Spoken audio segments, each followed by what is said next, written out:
Welcome to Fueling Your Legacy, hosted by Samuel Knickerbocker. Each week, we expose the faulty foundational mindsets of the past and rebuild a new, stronger foundation essential in creating your legacy. We've got a lot of work to do, so let's get started.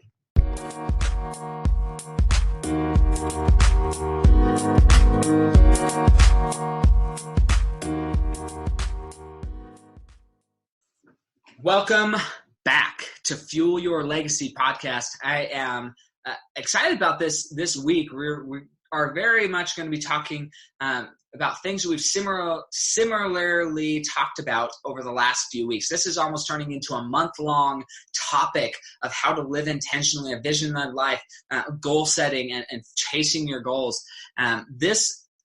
This week, we're going to be talking specifically about living intentionally, just fantastic about what that means and kind of my take on it. And then we're going to review on Wednesday the book Shoe Dog. Shoe Dog is the story about how Nike came to pass, how it came to be, the business inner workings, the nitty gritty, the legal battles, everything that happened to make Nike what it is today. I am excited to share that story with you, at least a portion of it.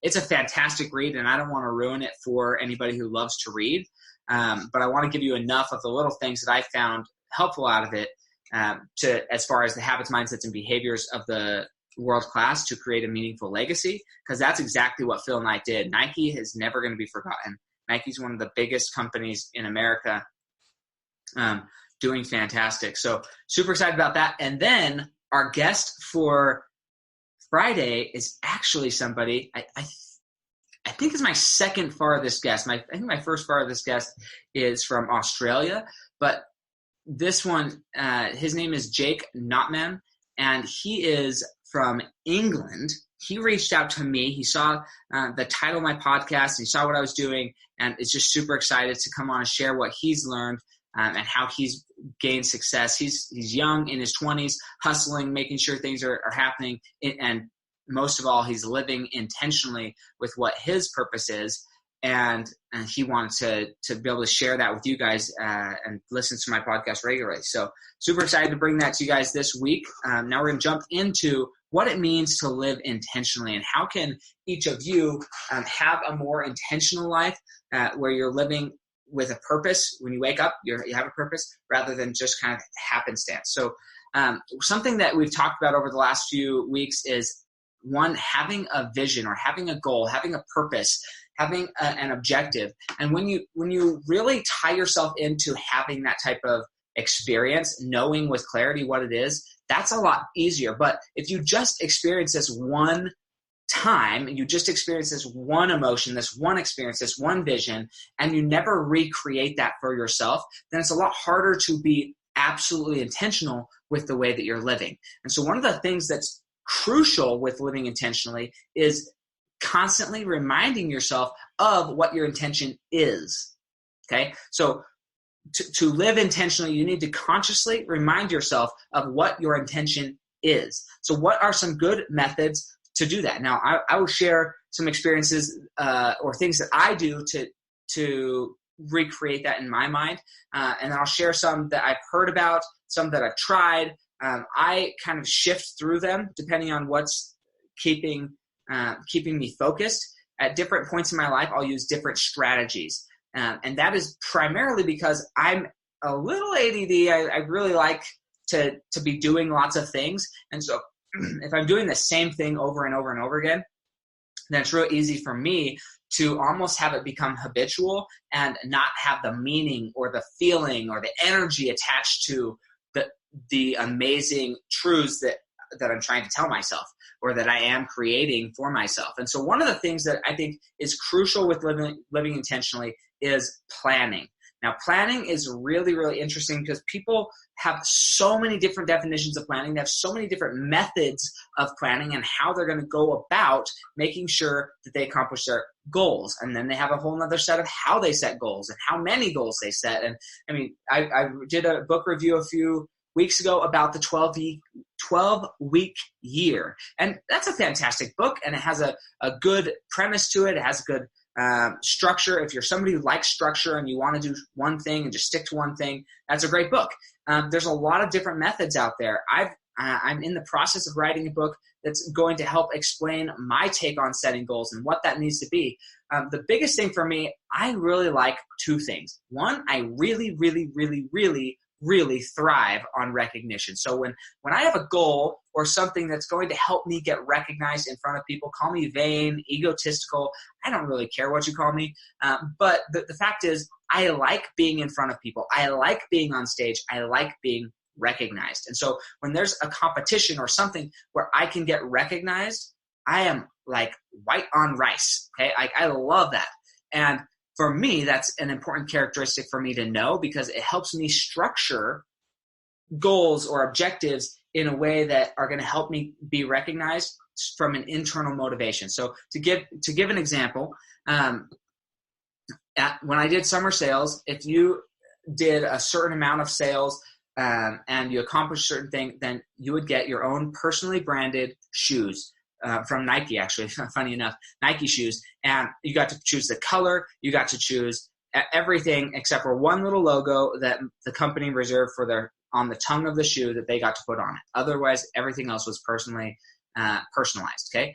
Now, although I did not get those shoes for myself, I did earn them. And then what did I do? I gave them to my wife. I got my wife a pair of awesome hot pink shoes with some yellow and green stripes and some polka dots or paint splatter things, yellow soles, and I love these shoes. So it wasn't as much for me necessarily, but I love the recognition of, hey, you earned this, and now you get to decide what you want to do with it. For me, that's awesome. If you look, if you were in my office, you'd see a shelf full of trophies. Now, a lot of people, especially in my industry, they're like, oh, those are gaudy and you shouldn't have them. Look, for me, I love the recognition. I love stuff like that. And if people are going to come in and say, well, you shouldn't have those, it makes you look a little bit pretentious or whatever, I don't care. For me, that's what drives me. That's what feeds me. Well, in my firm right now, I got an email a few days ago that for the top producers or the people who have helped the most families, they get some red shoes. I was just like, okay, more shoes. I mean, if I were to go buy these pair of shoes, it's like $150. It's not even like a cool, it doesn't cost that much to just go buy your own pair. But to have the recognition of saying, hey, I earned by doing X, Y, and Z, I earned this, that type of recognition, I'm somebody who thrives on. So primarily, that's something I'm going to incorporate into all of my goals is a system of recognition. Okay, so that's huge for living life intentionally, is having a way to recognize and award yourself for accomplishing a goal. So that's number one. Number two is pre-planning. So when I pre-plan and review my goals, I review on a weekly basis what I need to accomplish the next week. I review daily what I'm planning on doing the next day, and I'm programming in my mind how I want those things to turn up. So I'll give you an example. Yesterday, I went down. I had a very interesting day. I had a few long appointments with different individuals, and I love the idea of helping people. I love sitting down and talking to them about their money mindset. I love sitting down and talking to them about how they experienced their childhood and how all of the way they're living their life and their childhood affects their money situation now, and how their money situation now is affecting their thoughts. I mean, from a pure psychological perspective, I love this conversation. So I've had these conversations all day with a few different clients, and it was kind of getting it's a lot of energy to sit there and be able to receive and counsel with somebody. If you haven't ever tried it, I'm not saying you should, but it's a lot of energy. And so I was going down to my last appointment, and I was like, man, I don't know how this is going to happen. I'm super tired. I'm falling asleep while I'm driving, and I wasn't sure what was going to happen. But I have learned a technique of visualization, of deciding, hey, I'm going to visualize and I'm going to listen to music or something to pump me up and get me into a physical state to accomplish what I want to accomplish. And that's exactly what I did. As soon as I recognized that I was feeling sluggish, that I wasn't quite up to what I needed to do to go help this family and serve them the best and show up fully for them, well, I changed my state because I already knew from earlier that day in the morning when I thought about my day what I wanted to do and how I wanted to show up. And so I had already intentionally programmed what I wanted. And as a result, when it came time and I was feeling like, I don't know if I'm going to be able to fulfill this, I had already in the morning committed that I was going to. And so I was able to remind myself of that, put myself in a state by creating the correct environment for me to perform fully for this family who really needed our help in the conversation of finance. And so that is what things that I do to really live intentionally. Some other things that people do is they have lists of affirmations and they read their business plan. They're daily focused on what they are going to accomplish. I went a whole year or year plus focused on and reading my business plan and how I wanted to build my team, how I wanted to build my company, and what I wanted to have in place, and all these things. And that kept me focused. It helped me double my income. But after about 9 to 10 months of doing that, I started to it seemed to be a rote thing rather than an intentional thing. And so I'm taking a break from that right now, and I'm doing a little bit more meditation and focus and just a different strategy for reviewing those goals rather than reading from a piece of paper. I'm using my my energies a little bit differently just so I can stay focused and keep those energies and those feelings alive inside of me. And another thing I did when I did summer sales with Living Intentionally is I actually read from the book The Greatest Salesman in the World, and I would read one scroll a day, 3 times a day. And it's kind of like an affirmation, but it's like 4 pages of just a complete identity shift. And so I did that when I was doing summer sales. That was something that helped me live intentionally. All of these things, they're focused on helping you accomplish your objectives. And that is what I learned so much about, was how do I accomplish my objectives and how do I live intentionally, programming how I want to do. So I'll share another example from my relationships with my wife and with my kids. There's a lot of people that I meet with who just go through life and they react to the situation at hand, to the people around them.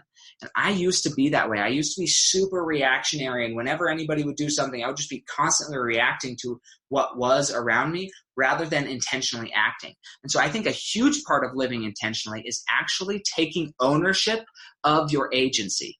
As long as you are in a reactionary state to circumstances or individuals around you, you are effectively surrendering your agency to those around you or to the circumstances that you're in. When you're doing that, by definition, you are no longer living intentionally. You are living reactionary. Now, the benefit of living intentionally is now anything can be going on around me. I can have any conversation with anybody, good, bad, happy, sad, whatever. And as a result of me programming, hey, look, this is how I choose to act in these moments, then I am going to react that way. And if I find myself not reacting that way, then I will snap out of it and I'll recorrect it, and I will intentionally act the way I do. Now, this frustrates some people a lot, because for me, I don't quite understand, and saying I don't understand it is probably not the best way to say it, but people who are in a reactionary state, I've lived that way. It was a few years ago that I lived that way consistently, but I've lived that way, so I know what it's like to a point. But because I don't actually live that way now, when I'm conversing with people who are expressing the woes of life in a reactionary tone or using words of victimhood where they are not taking complete ownership of their life and not exercising their agency, I am hyper aware of it, and it is difficult for me not to call them out on what they're saying, and at least alerting them to helping them recognize that they are choosing victimhood. Now, I don't care if you choose victimhood and you want to stay there and you like it. I don't think you like it because you complain about it, but maybe you do. And if you do, fantastic, stick to it. But if you don't want to be a victim, if you don't like reacting to situations, if you ever hear yourself saying, well, the reason this happened is because, or I don't like this because, or they are rude because, or I think they said this, or I think they looked at me weird, or they judged me, or I feel shamed because of, right? Whatever those things are, those are all situations in which you are refusing to take ownership for your life. And nobody, no matter what they do, how they change, are going to change that. Unfortunately, we've fostered as a society a situation in where everybody can complain about anything they don't like. And again, I'm not against people complaining about what they like. It doesn't affect me because I recognize that I'm in charge of my own life.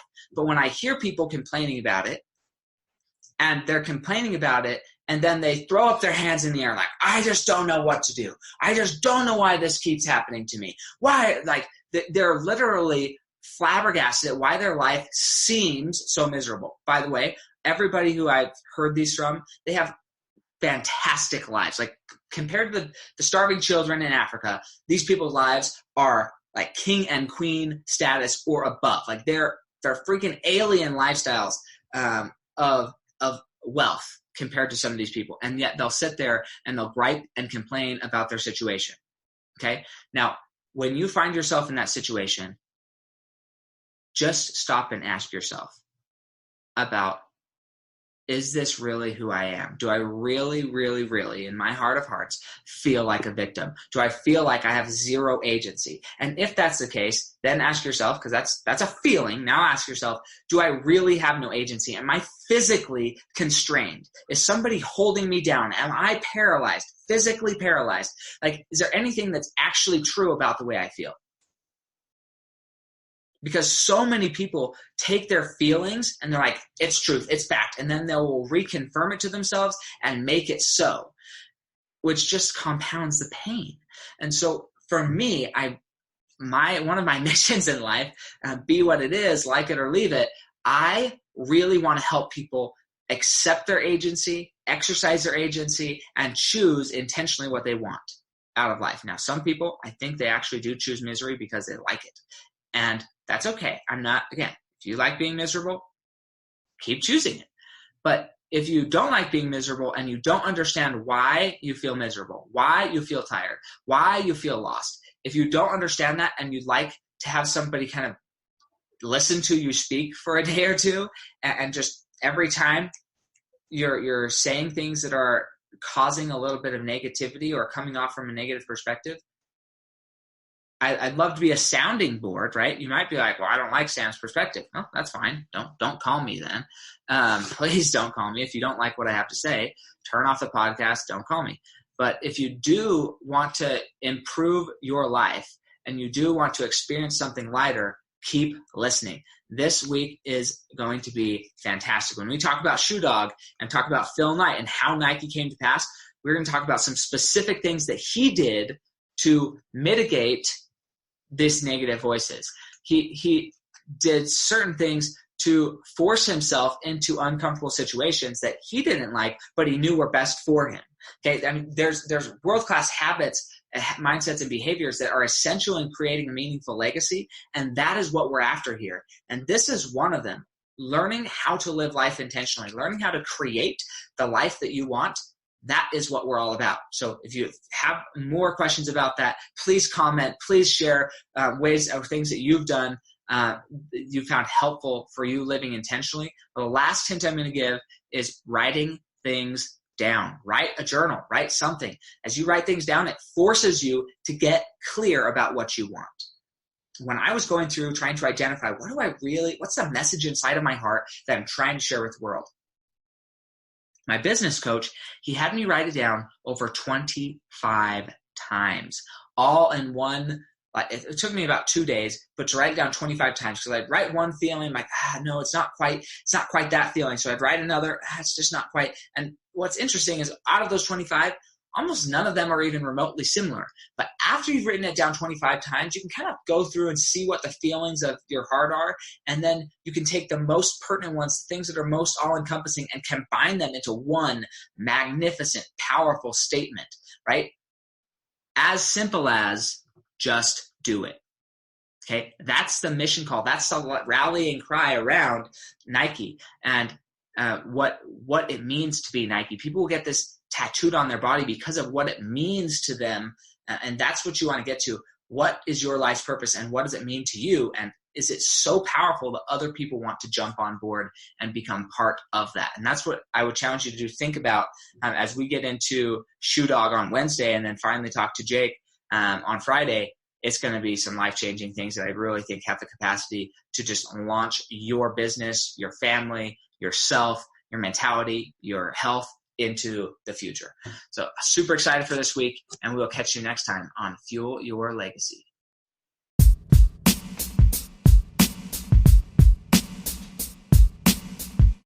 Thanks for joining us today. If what you heard resonated with you, please like, comment, and share on social media. Tag me so I can give you a shout out on the next episode. And thanks to all those who have left a review. It helps spread the message of what it really takes to build a legacy that lasts. Catch you next time on Fueling Your Legacy.